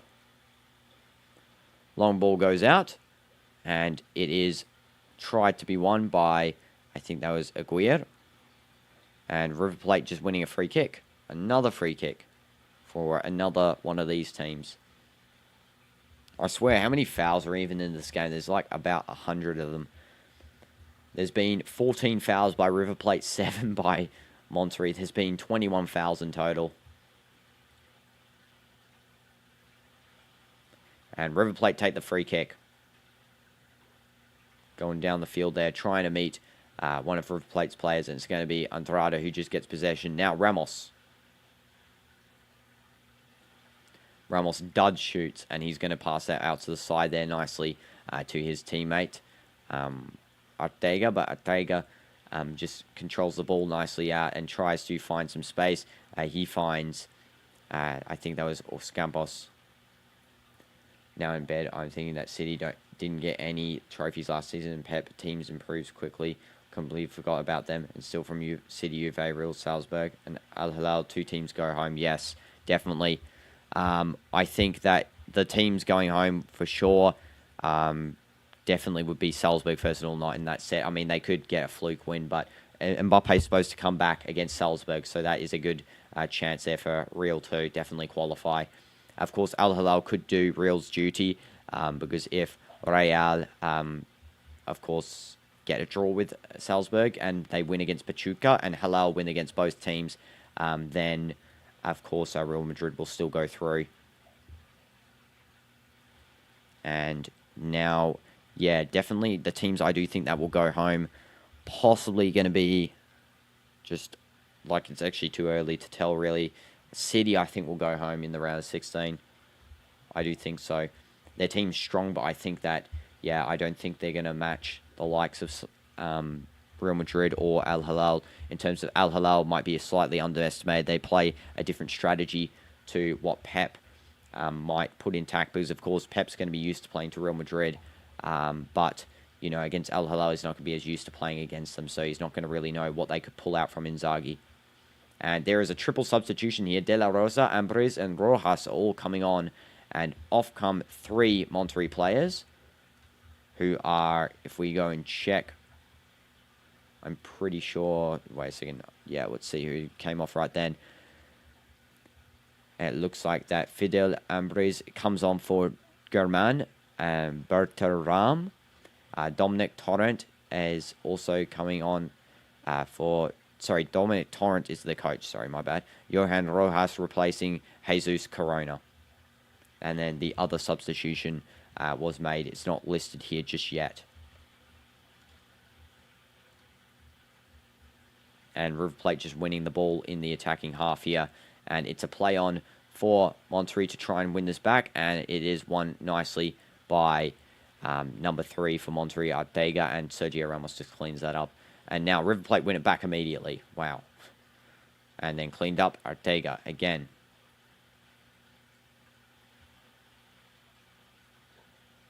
And this is now going to be a nice, lovely pass there from one of Monterrey's new substitutes. Just passing around here at the back, Monterrey really trying to build up some possessional play. Of course, as it stands here, Monterrey have 60% possession. They have 227 passes, 83% accuracy in total, whereas River Plate only 135 passes, so they are short on passes by quite a fair mile. And Monterrey trying to break through this River defense. It's just cleaned up nice and easily there by Diaz and Perez. But it's one back by Monterrey, and one back by Acuna. Shift in possession as quick as rocking on a seesaw. And there's going to be a yellow card to one of Monterrey's players there. It looks to be, I think that is Ortega getting the card. No, it's going to be Medina. Yellow card. Be lucky, let's say, was predicted when you was betting in the past. Yeah, imagine at your predictions, you know, going for that you'd definitely be super lucky. You'd definitely be making it there. Predicting the unpredictable, you know. This is 0-0 in the 65th minute. And it's just over to the right side for River Plate. It's now Montiel just giving a nice lofted ball to try and find Calidio. Seems like Calidio was offside, though. So it's going to be a Monterrey free kick. Another free kick. At least the referee's having none of this gameplay from both teams here. Both teams trying to do as much dirty stuff as possible. Ramos passing it through over to Aguirre. Diosa now back to Medina. No, this is Aguirre. Long ball by Aguirre, trying to find this left side here, and here's a chance. Ortega giving a cross into the box, and it just meets no one, because no one is up for Monterrey in the box there. Yeah, I know, I don't. And it's not allowed in Saudi anyway, so it's all good. I don't like to, regardless, so, yeah. And that is a poor defense from Ramos, because this is about to be a goal from Mastantuono, and it's saved brilliantly by Andrada to keep Monterrey in this game, and it's going to be a corner. So through this game as it stands, Monterrey will be on 2 points. River Plate and Inter are both on 4 points currently. Technically, a draw will work in the favour of Monterrey, because if you think about it, a draw here, even though if it puts River Plate in first with 4 points, River Plate and Inter verse each other, whoever wins that game is going to be going through to the round of 16, of course, Inter versus River Plate. However, if Monterrey win against Red Diamonds, they knock out whoever loses that game. Or whoever draws even, I think. Possibly. Yeah, it's good that a lot of the different stuff, you know, makes the society a little bit better. Yeah, of course, some people that aren't here don't like that sort of thing, but personally, I don't see any problem with it. A lot of people here, everyone living here basically doesn't see a problem with it.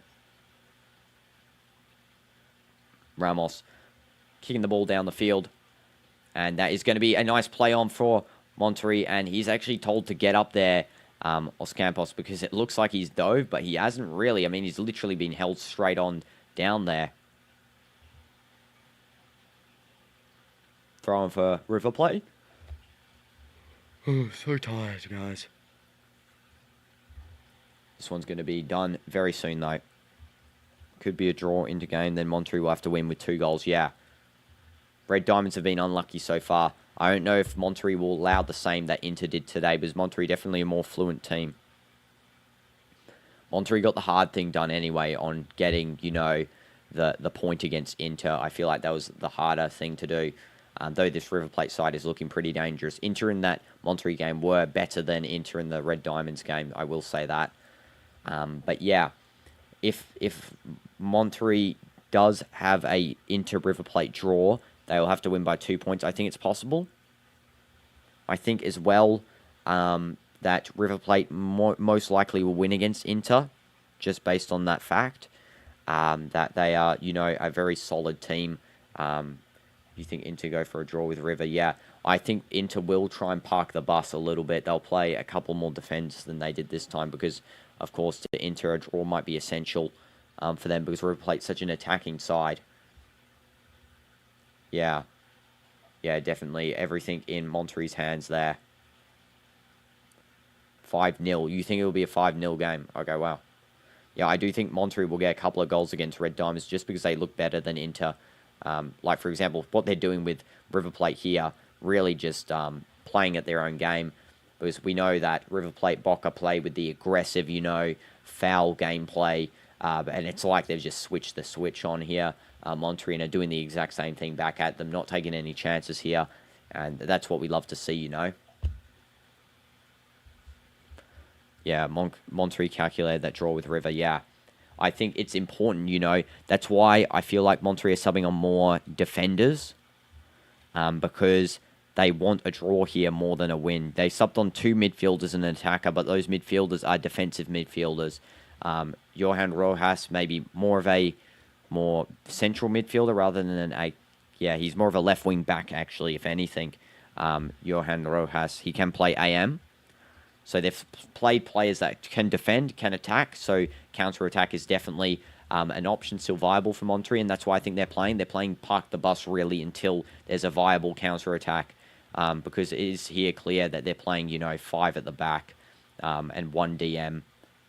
So yeah, they definitely are baiting River to bring their whole team forward on these attacks, because they're making River play aggressively. They're making River players get annoyed.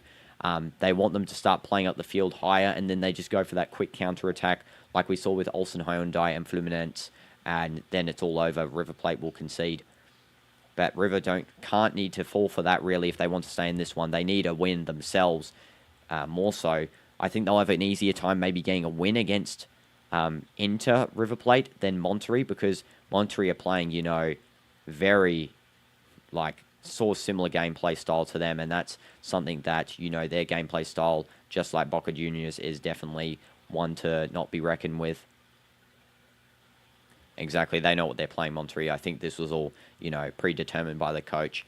Of course, a draw is absolutely suitable for them in this situation, and then a goal based win in the next one, you know, a 5-0 would definitely enable them to go, you know, and get into that round of 16. And this is going to be Monterrey still passing around. There's a little bit of a chance here actually for Monterrey, and it's just nice and cleaned up there by Armani, who's outside the box actually to collect that chance. That was a very good chance for Monterrey there. Acuna.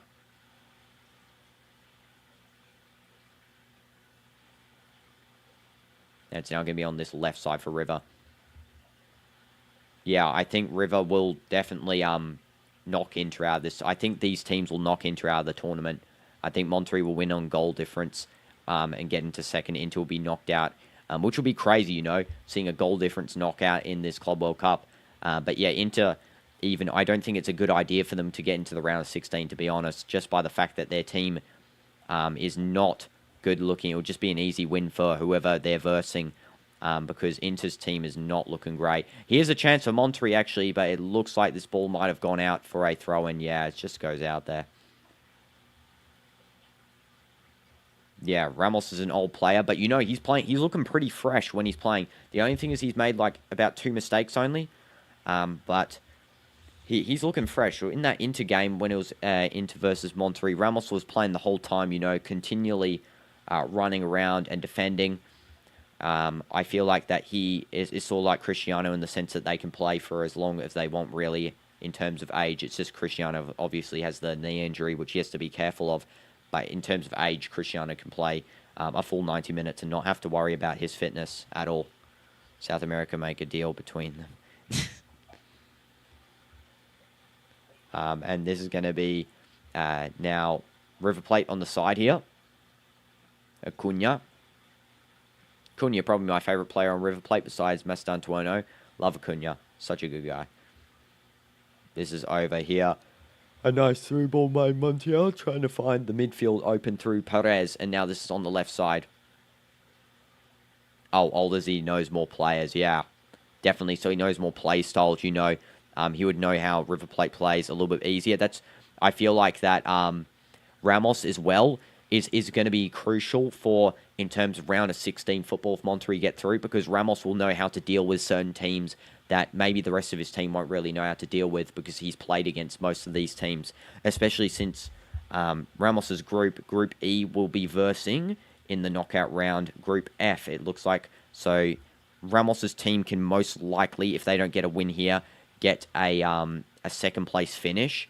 So they will be versing, it will be 2E versus 1F, and 1F in the tables, currently as it stands, is Fluminense, but that is the controversial group. Of course, it really is all on Sundowns, really, and Dortmund's games to decide who goes first in that group. So they could either really be playing Fluminense, Dortmund, Sundowns, and Dortmund most likely will get the win against Olsen Hyundai and secure the first position. The second one's the really confusing one, you know, because you never know. Fluminense could absolutely fumble against Sundowns. Sundowns could embarrass them, but yeah, of course, Sundowns playing the same as Fluminense, same as Olsen Hyundai, but just a little bit better, I feel like. Kind of disappointing game so far. Yeah, I definitely thought there would be more goals in this one. I thought it was going to be a 3-3er, to be honest, but yeah, 0-0. We haven't had one in quite a fair bit, so fair enough that this is the 0-0, if anything. It will go Monterrey's way regardless if this is a 0 or a win for Monterrey. The only thing they can't take is a loss, of course, because a loss would definitely not see them into this next round of the tournament. It would actually secure River Plate round of 16 football, I'm pretty sure, if River Plate win this game. Currently, the only teams to get through into the round of 16, and they're definitely in, is, of course, Bayern. They into round of 16 football 100%. The other team also into round of 16 football is going to be, I think it was, who was it? Was it just Bayern? I think it was just, Flamengo. Yeah, Flamengo and Bayern are the only teams already into the round of 16. Now, whether they finish first or second, it really depends. Bayern is versing Benfica, so Benfica could win and finish first and Bayern second. But Flamengo as well could finish, lose against LA. I don't really see that happening, but they could finish then second and Chelsea or Esperance finish first. But yeah, as it stands, Flamengo and Bayern, the only teams through to the round of 16 there. I do think Flamengo finished first in their group, so they are Group D, so they'll be 1D position in the knockout table. So they will be versing 2C, which is, as it stands, it's either going to be Bayern or Benfica. So Flamengo are going to probably have to pray here that Benfica lose to Bayern, which is most likely the outcome. Because if Benfica lose to Bayern, then, of course, they will have to verse Benfica, Flamengo. Also, there is a chance still that Boca get into the round of 16 here, because if we have a look at the Group C there, Auckland can't get in. It's impossible for them. And their next opponent is Boca Juniors. So technically, Boca Juniors could score, 5 or 6 goals, put the goal difference up insanely high. They have to score actually 8 goals to get a higher goal difference than Benfica. And if Boca Juniors score 8 goals, then Benfica lose to Bayern, then Boca are through. I'm pretty sure that's the case. Maybe not even 8 goals. Maybe it's 7 goals, I think, because Benfica would have to lose by 1. Earth in half with Diane's, but I was wrong. But you are doing untransparent. Thank you so much, Basic Voice. Appreciate that so much. Yeah. I'm just trying, going through it, trying up. Boca or Benfica, yeah, anyone can get through. I think at the moment Benfica most likely, just because that goal difference is insanely high for Boca to try and break. But definitely it is possible against Auckland, Bayern will play Chelsea, you think, yeah. Chelsea, currently in second. Esperance have a chance to beat Chelsea. I don't think it's going to be possible, but of course if Enzo Maresca fumbles, he's going to cost Chelsea the group here. Boca will probably press hard on Auckland. Yeah, that's why I think that Boca will really, show a very dangerous attack to Auckland, score a couple of goals. Imagine if Auckland won their final match. I don't see it happening in any universe, but that would be crazy for New Zealand football if they could even get a goal. They haven't got a goal in this tournament. Poor Auckland. I do wish they could get 1 goal. I do wish Auckland could get even 1, even if it's like a 21 game. 1 goal for them, I think they would be happy with it, Yeah, definitely. Basic Voice, yeah. Chelsea fumbled their win against Flamengo. They should have really not done those subs, as I've said so many times now. Juventus versus Casablanca, Man City versus Align. I'm sure both of those teams today will gain, when the games are later on today, like in a couple of hours, 6 or 7 hours, that both will get 3 points from those games. So we'll both see a 6-point first place tie between Juventus and Man City.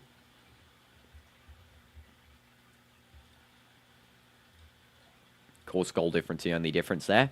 Man City, if anything, could actually overtake with a goal difference because they are versing Align, which are weak.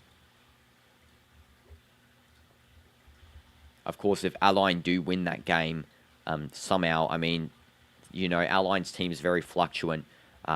They won the AFC Champions League against Al Hilal it was a really weird game because for some reason, the AFC Champions League, there's the new format now where there's only 1 game per round of 16 quarter semis and finals, like 1 game, no aggregates.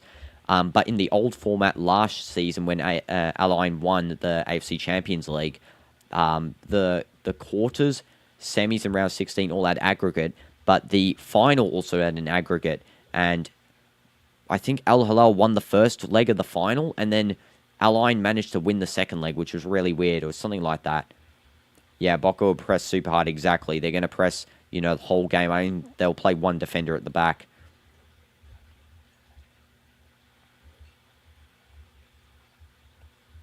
Yeah, it really depends if they can deliver the goals there, because Boca did miss some chances. Exactly. Now it's going to be a cross here for River Plate.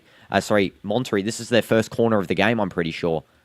Let's have a look here. This is Monterrey's first corner of the game. Let's see. Yes, don't forget to stay hydrated. Exactly. Yeah, I just drank water in the halftime. I'll probably drink water as soon as this ends. Monterrey's first corner, and this could be a chance for Monterrey to get their goal through Ramos. Of course, Ramos, the big target in this one. And here we go, cross coming in, and it's just headed clear with River Plate. A nice defense there from them. And it's passed all the way back to the goalkeeper for Monterrey. Yeah, definitely, you can see Monterrey playing for a draw. There's no way they're not. You can tell by the way they're playing. 20-0. Exactly. Auckland are improving every game, you know. I think they were a bit unlucky with the halftime being 2 hours long, because it made Benfica's players fully refreshed. Because, you know, they survived only 1-0 for the whole first half. It was 0-0 up until the pen in, like, the last minute of the first half. Then the 2-hour break, I think, actually made their team worse, because Benfica all could recharge. They didn't even have to make substitutions, you know. They just recharged the entire team. And then they just score, you know, because Auckland's team hasn't got better regeneration of their energy in that, because they're not professional. They're not training in the best gyms and that, so they've not got the best regeneration. But, of course, definitely that's why it's affected them. We could see a difference here against Benfica, you know. Ramos did an insane slide tackle there, by the way, to win a corner for River Plate, but that was a great defense. He actually goes and says something to the referee there, laughing a little bit, saying that's clean. And then, the referee just has a word with him, telling him to calm down, because, he's being a bit cheeky with the referee. Auckland going to get smashed by Boca. Yeah, definitely. I don't see Auckland winning the game. I just hope they get a goal, you know, for the sake of football. Just give Auckland one goal. Make their New Zealand proud, you know. Make New Zealand proud. You know, New Zealand national team, I have to say, though, with Chris Wood on the national team, you guys must know he's from Nottingham Forest striker. Chris Wood, New Zealand national striker there. With him on the national team, I actually think they can get maybe a win in one of the games in the World Cup. Of course, with the new format, having some weaker teams in the different tables there, in the different groups. So I think maybe New Zealand will be able to get at least a win in this next World Cup. Here's a chance, and that is saved by... That is the most crucial save I think I've ever seen there from a goalkeeper, and that is ANDRADA keeping River out of the net from a point-blank save. He literally sprints at River Plate's shot taker there and saves that one. Brilliant from Armada there. He's literally just saved his team. Ramos just passing over to the side here, and Monterrey really just trying to find some space to play the ball out. Pity Martinez has come on as a forward. Substitutions, just a recap on all the subs that have happened for this game so far, guys.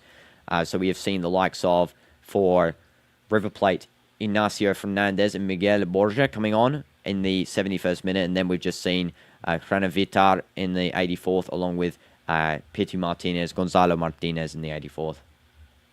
Yeah, Andrada definitely deserved the bottom, though I know, you know, the bottom is player voted, so, I mean, fan voted, so we're going to see, of course, Ramos win it. I mean, he hasn't been great in this game. He's been, like, pretty average. He's still carrying the defense, but, yeah, not the best, because he has given away the ball a couple of times. In the previous game, he was way better. But, yeah, it's definitely going to be Ramos winning it just because of the fame. Unfortunate. I do think there should have been a player-voted player of the match, as well as, like, a official statistics voted one. Because, you know, the official one is really more deserving to some players. For example, there was the match, I think it was the Dortmund match where Kobel should have got it, and it was just given to someone with more, you know, prestige over Kobel in terms of popularity. River Plate winning the ball from a very dangerous slide tackle, and this is Acuna on the left side here. And that is a catch from Andrada, another easy one. Ramos just helping the River Plate striker up. But from highlights, they look not that bad. Speed was surprising for me. Keepers is a massive point at some level. Those 10 and 6 was in 80% of the poor goalkeeper. Yeah, I know, exactly. And definitely the keepers in this tournament sort of have been the most crucial factor. For example, we can see without a good keeper, or with a keeper that's faltering, how much the score can change. For example, Dortmund versus Sundowns, a whole different story if Sundowns keeper Williams was actually, you know, on form for that match, like the previous match. But yeah, definitely a different result.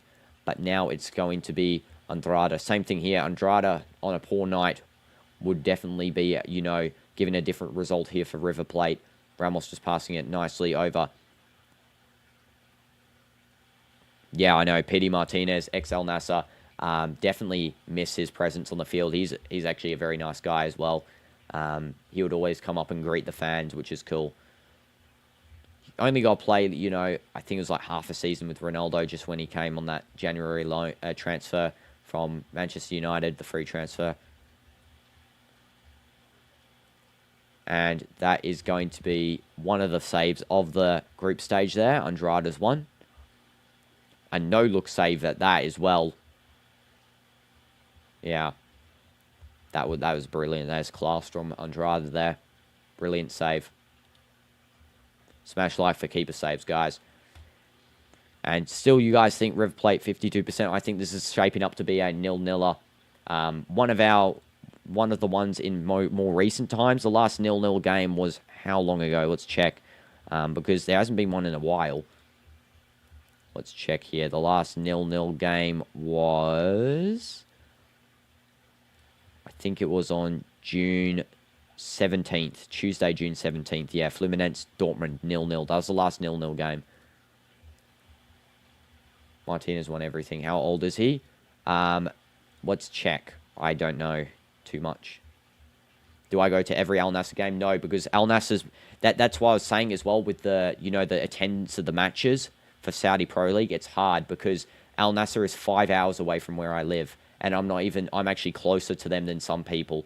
Like, there's some people out in, I can't remember, there's like northwest of Saudi, and they're about 9 hours away from Riyadh, or 10 hours away. So it's not like really, it's hard to go to every match. Next season I am going to be, though, because I'm going to university in Riyadh, so I'll be able to go to all of them. Yeah, let's check how old Petty is here. 32. He's 32 years old. Yeah, he's not tall either. Yeah, he's only 170. And he's not tall. Well, look what happens to the real goalkeeper for Courtois. Exactly. Oh, Emi Martinez you're talking about. Oh, I thought you were talking about Pity Martinez. Let's see Emi Martinez. There. Emiliano Martinez. Let's see how tall bro is. 195 centimeters. I think Courtois is like 200 or something. Yeah, there's a foul there by Monterrey. On Pity Martinez, actually, that is.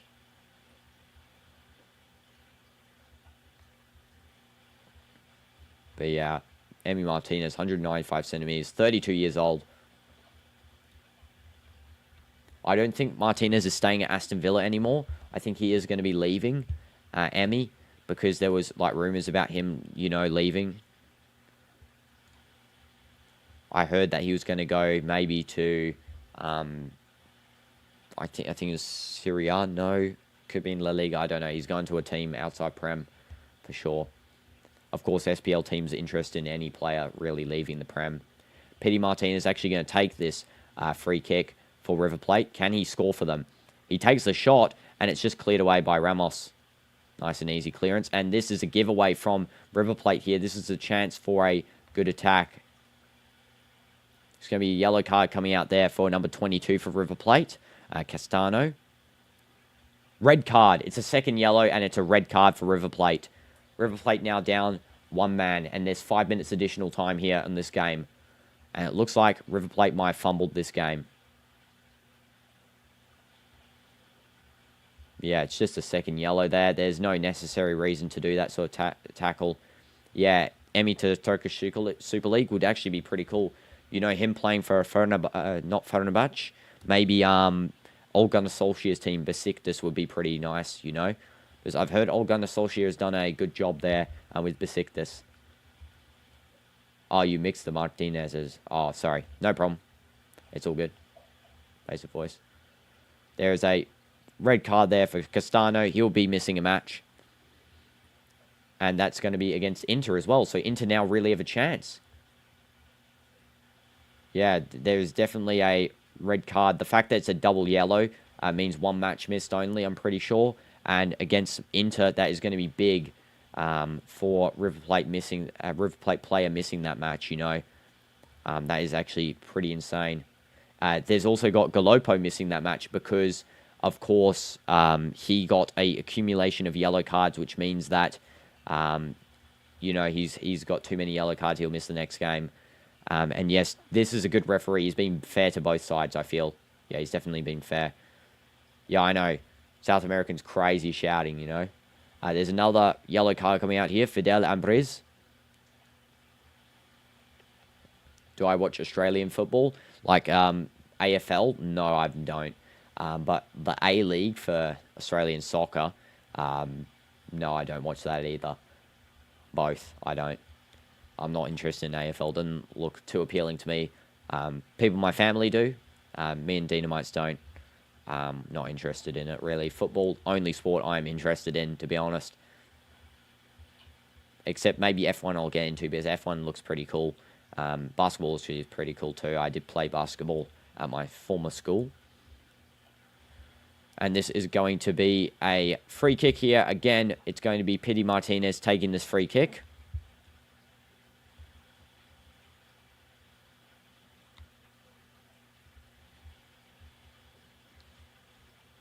Let's see if he will provide a cross or a shot.